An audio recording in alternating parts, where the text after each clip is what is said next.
சென்றாலும் தான் பாலை போல கள்ளும் கூட வெண்மையானது.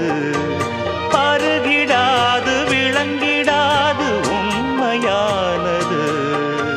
நீயும் காணக்கூடும் இங்கு ஓர் தினம் இந்த பால் மனம். எங்கிருந்தோ இளங்குயிலின் இன்னிசை கேட்டு கண் விழித்தே